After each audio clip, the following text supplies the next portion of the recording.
Okay, so this is just a little video that shows how I put these threaded inserts in. So here's a 1/4 threaded insert.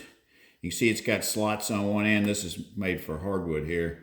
Got that kind of threads in it. And I use a bolt with a couple of lock nuts on it, jam nuts. And so what I'll do is I'll take these nuts and a couple of wrenches and I'll lock them together so that they're good and tight, good and snug together, and so they won't move like this, okay?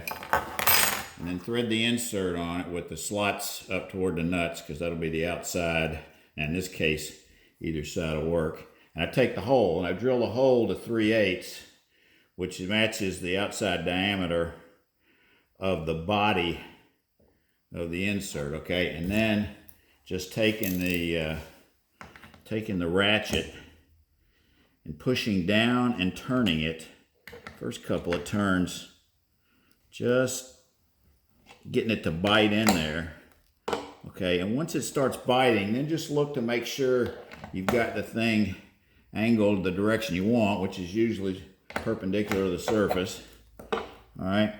And then once it gets a bite, you can use the ratcheting mechanism to run it down. You don't have to have a ratchet, you can use a wrench. All right, and then just run it down. You may not be able to see that hole fast, maybe in the way. Here, let me move that. And so just start running it down.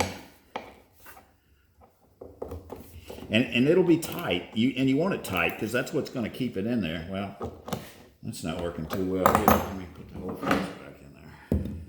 Because it's got enough friction that it wants to spin the whole contraption around. But maybe if I move it over on this side, like that, you see it going down. And so in this case here, I want the thing flush with the top. And that's usually the case. Run it down where it's flush with the top. These are actually some little hand wheels for a jig I'm making. So that's about flush. And then to break it all loose, if you try to unscrew it now, it might back the insert back out. That's why I use lock nuts. So use one of these to hold it, and then split the two lock nuts, two jam nuts apart, and then the whole contraption will come right out. Okay.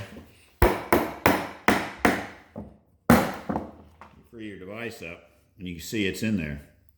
And in this case, you can see the opposite. Usually, it's a hole that's got a bottom in it and you can't see the end of it, but in this case it goes all the way through. And here you've got those two slots, and that's so if you want to remove it someday, you can stick your screwdriver in there and back it back out. But that's the way that I put them in. It doesn't take a special tool that way.